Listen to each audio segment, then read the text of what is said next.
48 hours after approximately 1,000 Hamas militants crossed the armistice line and attacked Israel, fighting is ongoing in many of the areas I showed earlier in a video.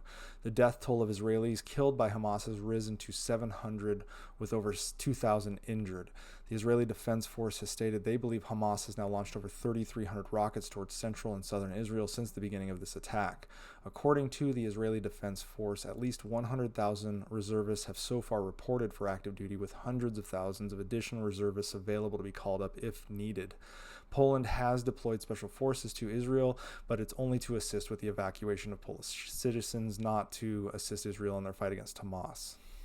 Multiple countries continue to evacuate their citizens from Israel via military and government flights. In response, Hamas has announced their attempt to target the international airport of the city of Tel Aviv, with over 150 rockets having been launched from the Gaza Strip.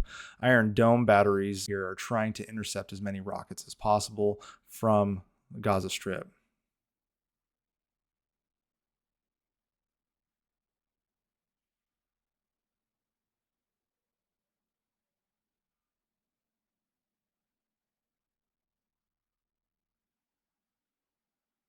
Both Hamas and Hezbollah have now claimed that Iranian intelligence officials provided training, equipment, and direction for the recent surprise attack on Israel, and then gave a green light to Hamas on when to begin the attack. Apparently, all of this discussion took place at a senior official meeting in Beirut, Lebanon last week. Senior Israeli security officials have pledged to strike at Iran's leadership if Tehran has been found responsible for the killing of Israelis. Hamas has announced that they have over 100 hostages, with a number of them being Western nationals who were captured during the music festival near Gaza Strip. Hamas wants to leverage them for negotiation purposes. Now, the death toll from that music festival of peace has risen to 260. As for the U.S. response, a senior U.S. defense official has stated they believe an Israeli ground invasion into the Gaza Strip will likely begin sometime in the next 48 to 72 hours. Israeli Prime Minister Benjamin Netanyahu held his second phone call with U.S. President Biden over the last 24 hours, where President Biden reiterated that the United States has unwavering support for Israel in the defense of its country.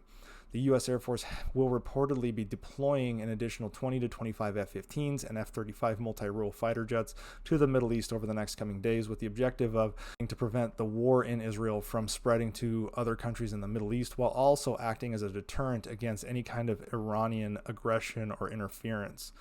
According to satellite photos, Carrier Strike Group 12, led by the USS Gerald R. Ford, is heading southeast towards the eastern Mediterranean and Israel.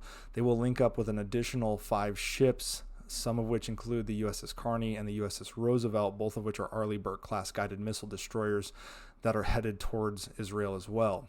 The Iraqi Kataib Saeed al-Shuhada brigades, which are a militant Islamic group that is linked to Hezbollah, and Iran said earlier today that if the United States decides to directly intervene in the Gaza conflict, the U.S. bases and troops in the region will all become legitimate targets for the axis of the resistance.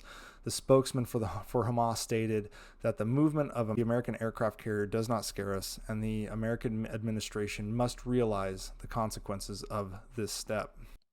Now, the minimum configuration of a carrier battle group, as you see in front of you, consists of the aircraft carrier. In this case, it's a Ford-class nuclear-powered supercarrier that carries an air wing. It can include 60-plus aircraft, such as FA-18 Super Hornets, electronic warfare aircraft like the EA-18 Growler, as well as early warning aircraft like the E-2 Hawkeye.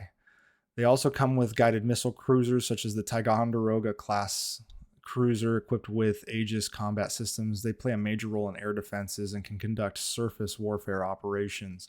On top of that, as I spoke about earlier, there are guided missile destroyers, usually of the Arleigh Burke class, and there are several of them that will accompany the carrier battle group. And as I said before, additional assets will be linking up with a Ford class carrier that is en route to Israel. These ships are versatile and can tackle air, surface, and subsurface threats. In addition, they usually come with an unknown number of submarines, but at least one, such as this Virginia-class submarine, that is able to defend the carrier battle group as well as launch land attack missiles. Often, in addition to these ships, you'll see a combined task force of logistics, such as oilers, supply ships, sometimes amphibious ships, depending on the mission, but likely not in this case. So despite what the Hamas spokesperson says about not being afraid, Outside of a nuclear strike, there is nothing on Earth that has the capability to rain death and destruction like a U.S. carrier strike group. Nothing.